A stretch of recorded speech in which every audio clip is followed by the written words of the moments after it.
অনেকে দ্বিতীয় জানাজা বা তৃতীয় জানাজার আয়োজন করেন মৃত মানুষের। এটা কি সুন্নাহসম্মত? কোনো মানুষ যখন দুনিয়া থেকে চলে যান, মৃত্যুবরণ করেন, তখন ইসলামের একটা চমৎকার সৌন্দর্য হলো যে আল্লাহ রাব্বুল আলামিন আমাদেরকে নির্দেশ করেছেন ওই লোকটাকে সুন্দর করে গোসল দিয়ে, তাকে সুন্দর করে কাপড় চোপড় পরিয়ে, কাফনের কাপড় পরিয়ে আমরা তাকে জানাজার মাধ্যমে সবাই তার জন্য দোয়া করে তাকে সুন্দরভাবে কবরস্থ করে বিদায় দিব। এটা মানুষের সম্মান, এই সম্মান করার নির্দেশ ইসলাম দিয়েছে। এটা ফরজে কিফায়া। কোন এলাকাতে কোনো মানুষ মারা গেল, এলাকার সবার উপরের ফরজ। কেউ যদি না করে সবাই গুনাহগার হবে। যদি কিছু মানুষ করে তাহলে সবাই সে দায় থেকে মুক্ত হয়ে যায়। এটা ফরজে কিফায়া।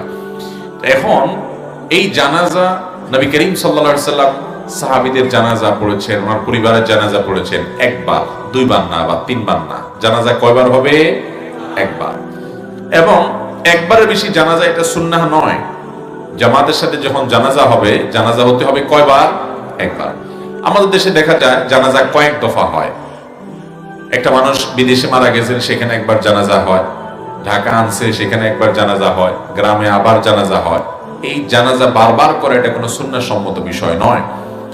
হ্যাঁ, যদি এমন হয় যে যিনি মারা গেছেন তার ছেলে কথার কথা বিদেশে আছে, আস্তে আস্তে দেরি হচ্ছে, এলাকা মানুষ জানাজা পড়ে ফেলছে, যে দাফন করে ফেলবে, যেহেতু তিনি আসতে দেরি হচ্ছে, তিনি অনুমতি দিয়ে দিয়েছেন, ঠিক আছে আপনারা জানাজা পড়ে ফেলেন, বা লাশের অনেক দেরি হয়ে গেছে, অসুবিধা হচ্ছে, দুর্গন্ধ ছড়াবে ইত্যাদি, তো তারা জানাজা পড়ে ফেলেছেন। এর মধ্যে দেখা গেল ওই লাশের যে অভিভাবক, অর্থাৎ যিনি মারা গেছেন তার বাবা কিংবা তার ছেলে, এরকম নিকটাত্মীয় যে রক্ত সম্পর্কীয়, সে আসছে, তখন তার অধিকার থাকে আরেকটা জানাজা পড়া। তখন তিনি ইমামতি করে জানাজা পড়লে বা তার উপলক্ষে যখন জানাজা একটা হবে, তখন সেখানে অন্যরা আবার সামিল হতে পারে, এটা ভিন্ন কথা। এছাড়া ঠান্ডা মাথা এখানে একবার জানাজা, ওখানে একবার জানাজা, এটা সুন্নাহসম্মত নয়।